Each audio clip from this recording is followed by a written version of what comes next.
Who says that your best years are behind you? Welcome to The Fulfilled Woman, a safe space dedicated to real conversations about midlife, purpose, faith, clarity, healing, and the true essence of what it means to flourish.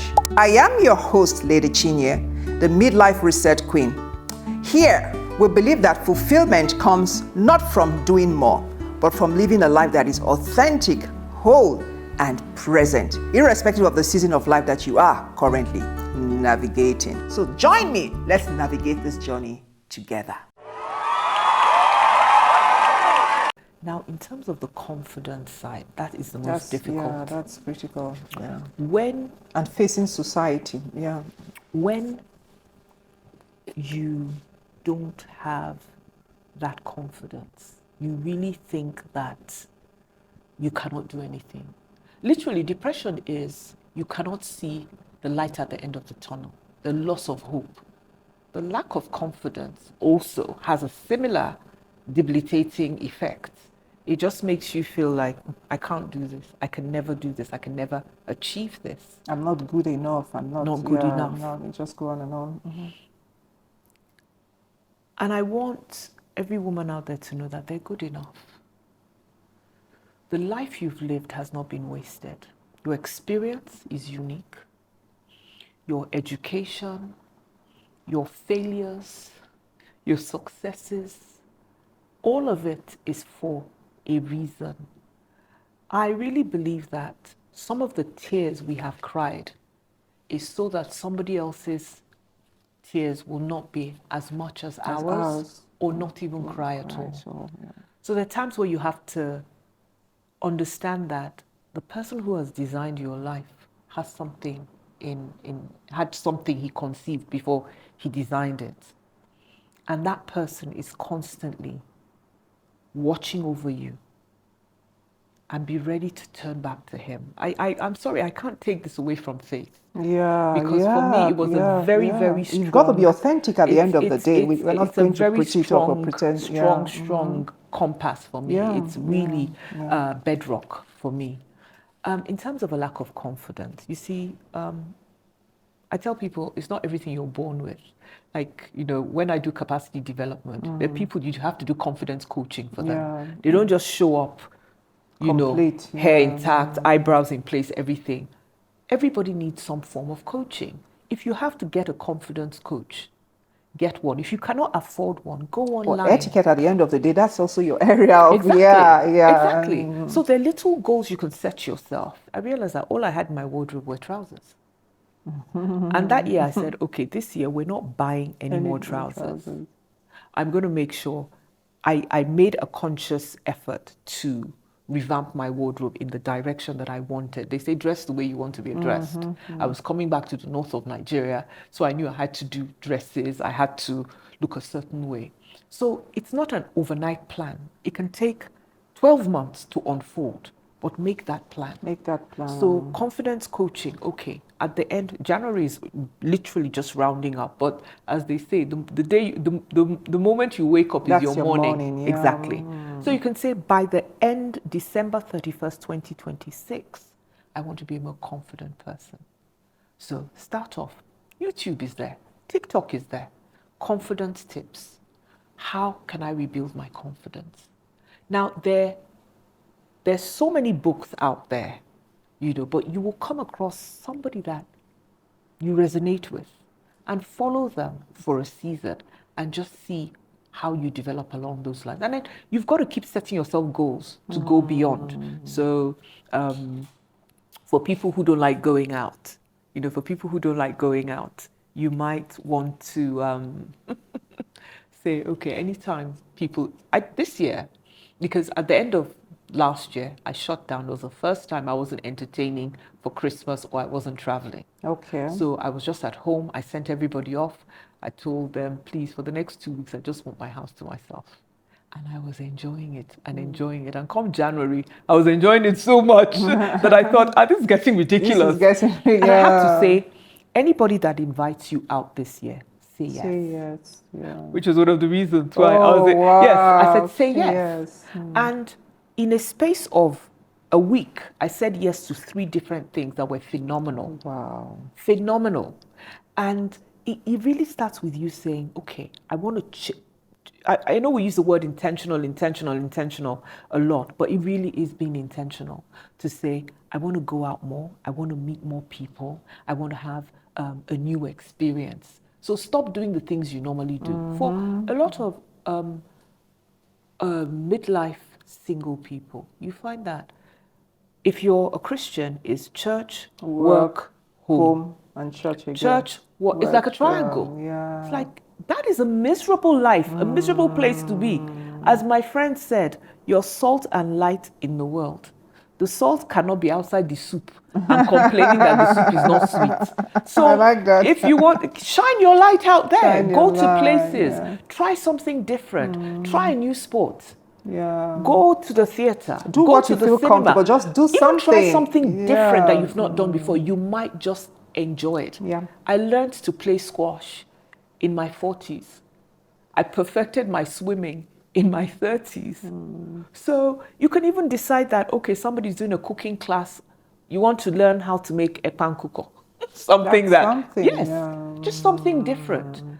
But we were designed to keep growing, to keep evolving. And if you're not doing that, that is when the depression, that is when we begin to die. And that's when we begin to become irrelevant. I see women, you know, they're celebrating their 70th birthday, 80th, 90th, and they're decked to the nines. And I'm living thinking, fully, yes, what yes. excuse has, I mean, if you're in your 50s, what excuse do really you have you have? got Yeah. to become a shadow of yourself? Yeah. Because you're capable of moving from one place to another physically. You're physically mobile. You can think, your mind you can is think, alert. you can process. Yes, you can, yeah. You can create. There is a wealth of things, of capacity on the inside that. And with the digital economy, there are 1,000,001 things you can do. You It's can making do. it easier. Yeah. Do you know the whole, like when I do ideas to market for people, I say an idea comes from solving somebody's pain. So you may have had a bad experience that could be a solution to somebody else. You can actually create something from that. It could be a skill that nobody has, but you do.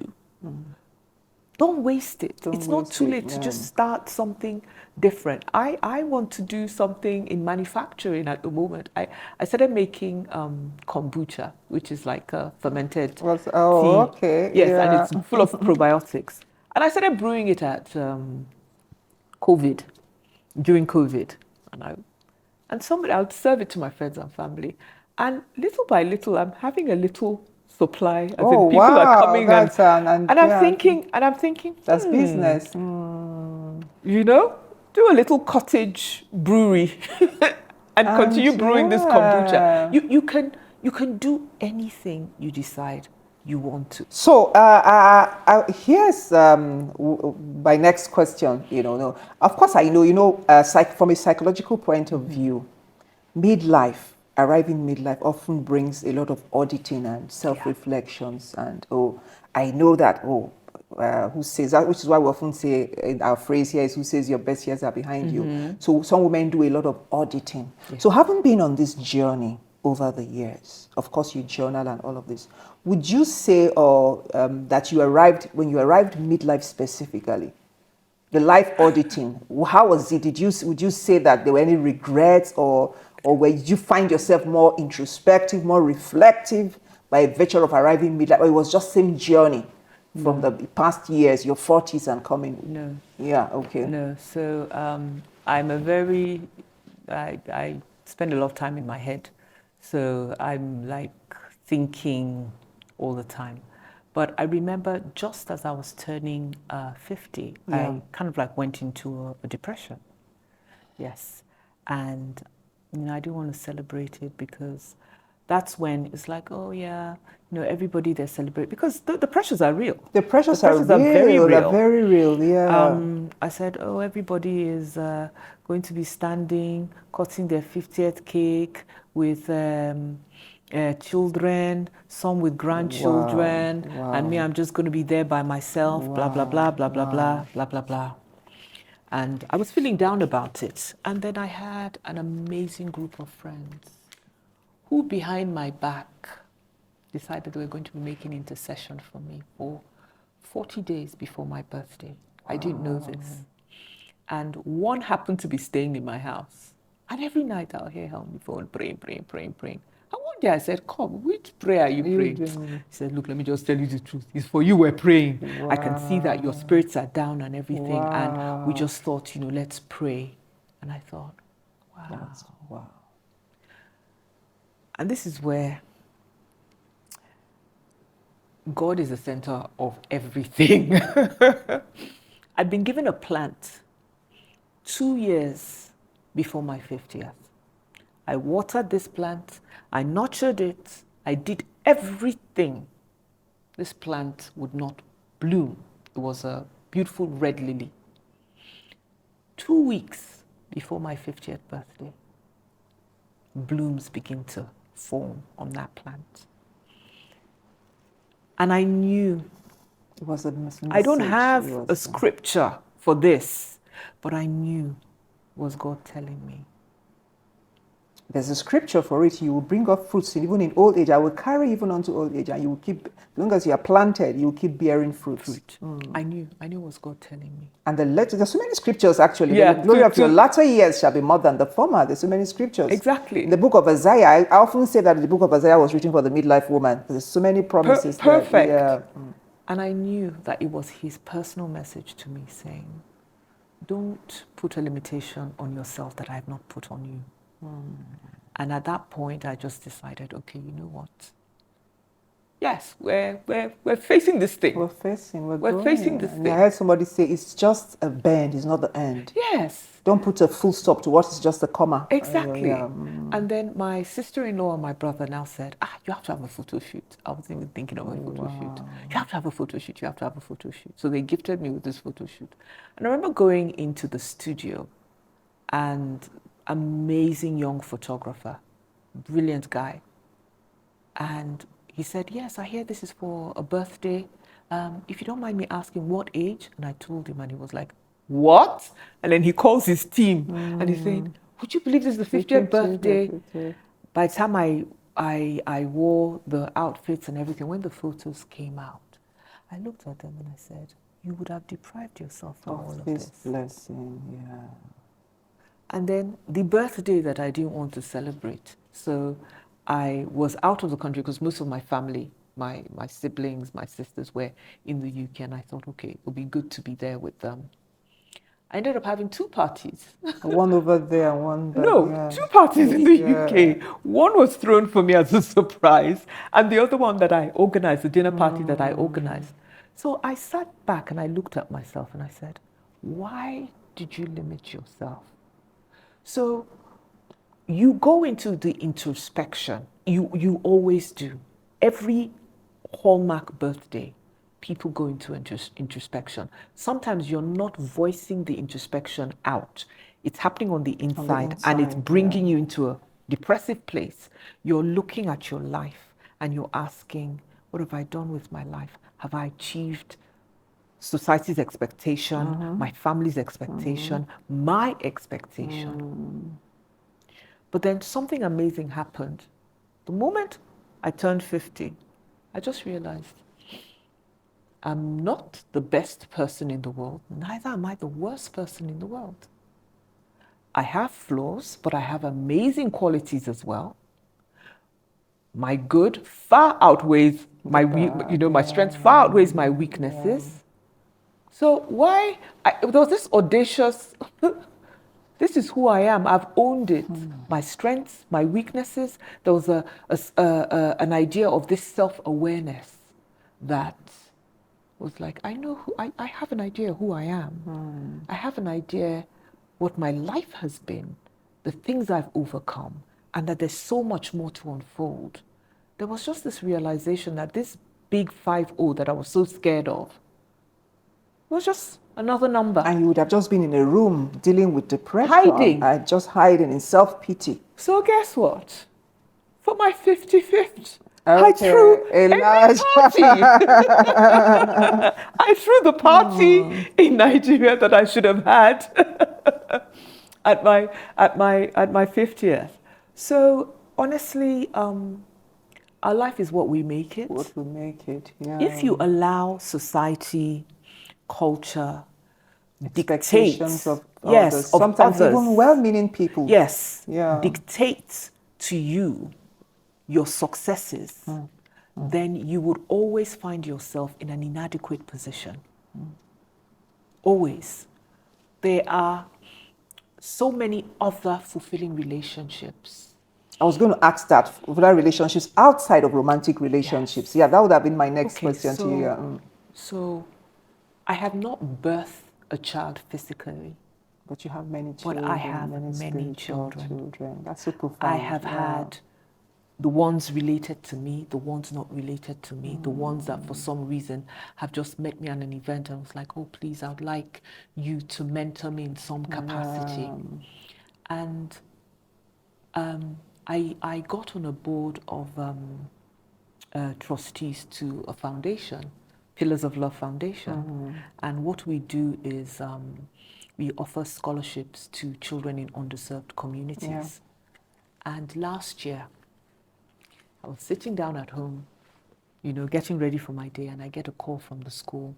And Lily says, oh, I'm so sorry, but so-and-so child that you sponsored, she's graduating today. We're so sorry we didn't tell you on time. I don't know if anybody from the foundation can come, blah, blah, blah. In my mind, I'm thinking, wow. I dropped everything. And I went like a proud mother. Wow. I stood by this child.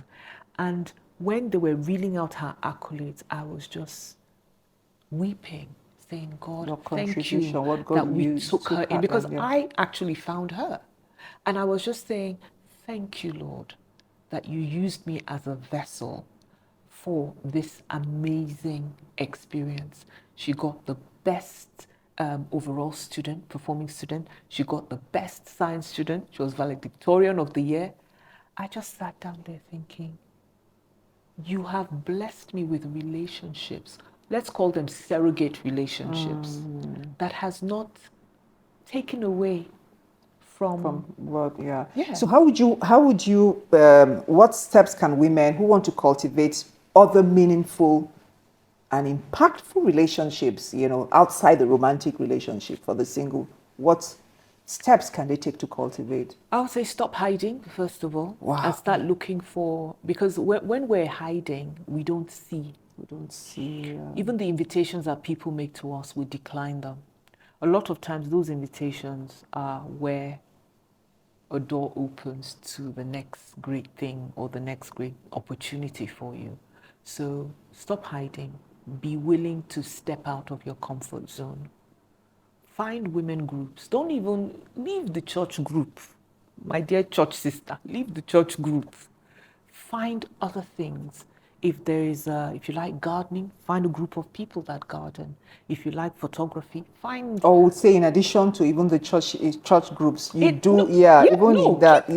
course, them. that is but in key. addition, but please go out. into, yes, because the beauty of getting to this age is you have a lot of life's experiences to help to somebody, offer the world. You Yeah. have a lot to impact the world I that we often live see in. As a woman in midlife, you're a bundle of assets, experiences, and abilities. Yes, from advice, from even emotional and intelligence. You know, there's some things that you can see clearly, that you can advise a younger person that, look, these too shall pass. I know right now it looks like the end of the world, but I promise you it isn't. And you can hold their hands through those experiences. You can literally midwife people to birth their dreams because of the experience and the life you have lived. And it will be a shame and wicked, because the Bible called the servant that buried his talents wicked, to deprive the rest of the world because we feel inadequate, because we feel stigmatized. Really? Says who? Who says who? Who says you only answer the name that your father has given you. Don't allow somebody else name you, limit you, tell you what you can or cannot do when you can speak or you cannot speak, oh, keep quiet, we don't want to hear your voice. No. You know, it's really interesting that you play that. It just reminds me of a song that says, it's in pardoning that we are pardoned. It's in giving that we truly receive. And it's actually profound what you said about when you are hiding, you don't see. Because that was the picture, the posture that I received from God when He gave me the mandate of the fulfilled woman. You know, talked about women who, because of the experiences in life, which is one of the things we're talking about today, they've taken up this bent over position. Like the woman, you know, who was had a spirit of infirmity for 18 years, and she was bent over. And I remember clearly the words, it says when you are bent over, you can't see, you can't even look up. You're just looking at you the can't ground. even look ahead. And what is beneath is dirt. You're just seeing the grave. So that's a very profound, you're just seeing the past. That's a very profound thing. So let me ask you this. So what does wholeness, we're talking about thriving solo. What does wholeness and thriving actually mean? Okay.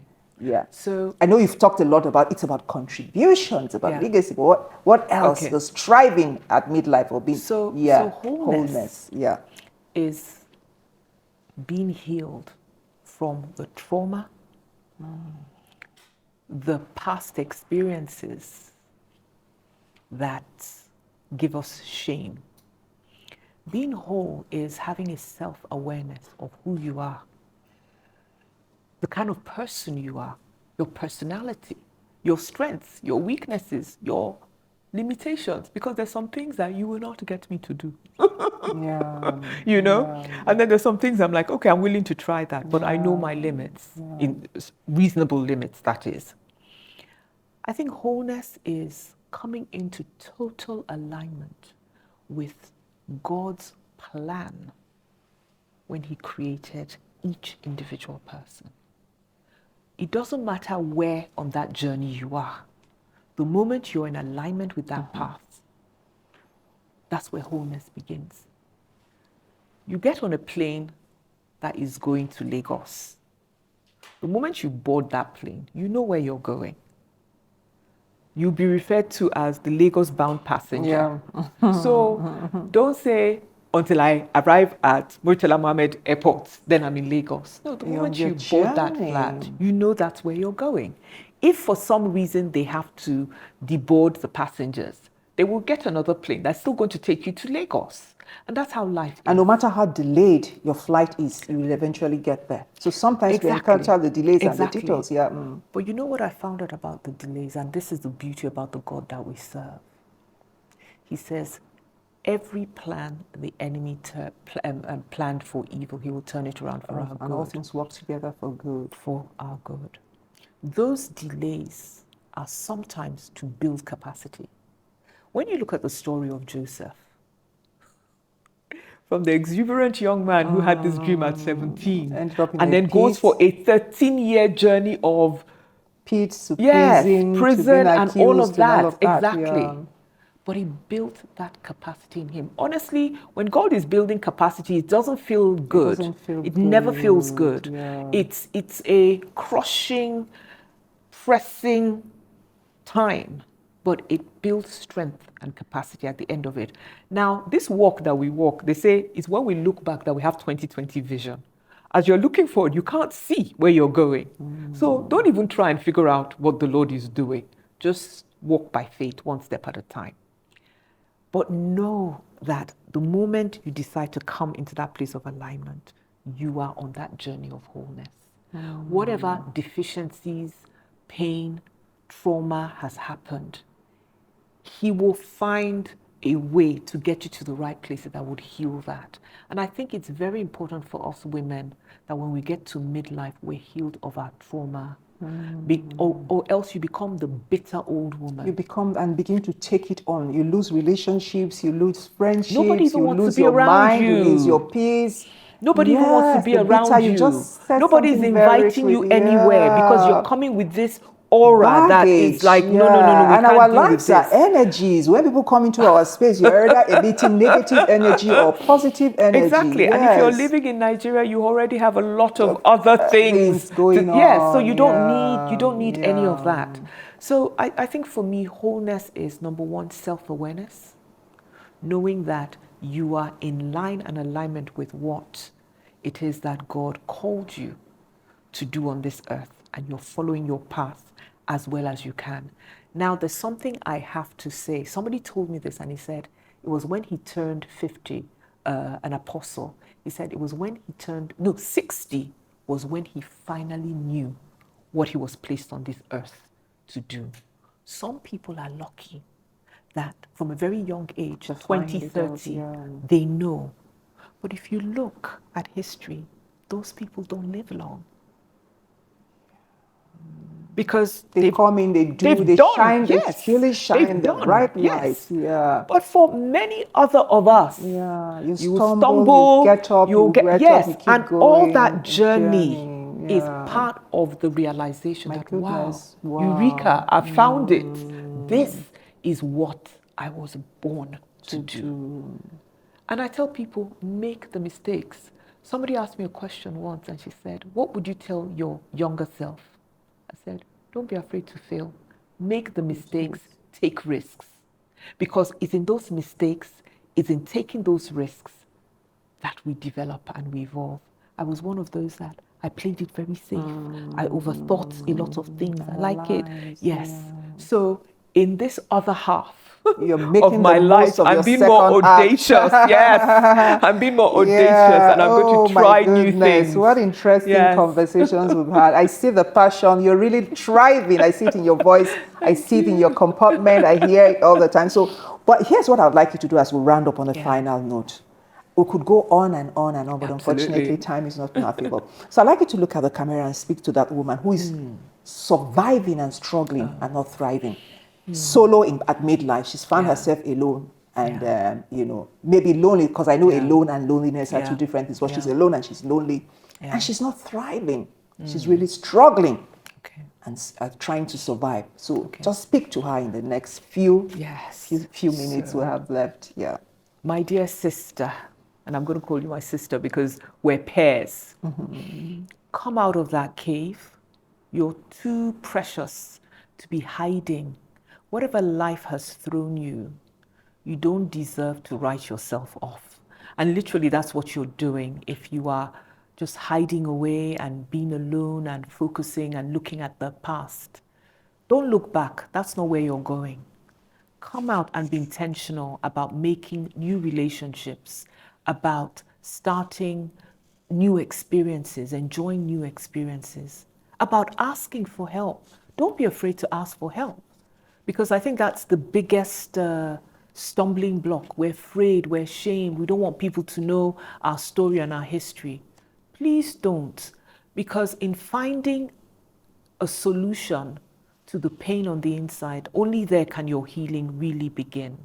So I say, as you hear this message, make a resolution on the inside that tomorrow is going to be the first day of my second wind of life. And I'm going to maximize it as best as I can. And the Lord bless you, keep you on that path, and empower you to succeed, to fly, and more importantly, to thrive. God bless you. All right. And on that note, I'll say, remember that fulfillment cannot be found in status. It is found in living aligned, whole, and present in every season of life. Thank you so much, Aisha. Amazing conversations. God bless you. Thank you for and I wish you the very best. And I'll say, keep thriving, and whatever the Lord brings into your plate, we'll be there to celebrate and eat with you. Thank you so much. Thank you.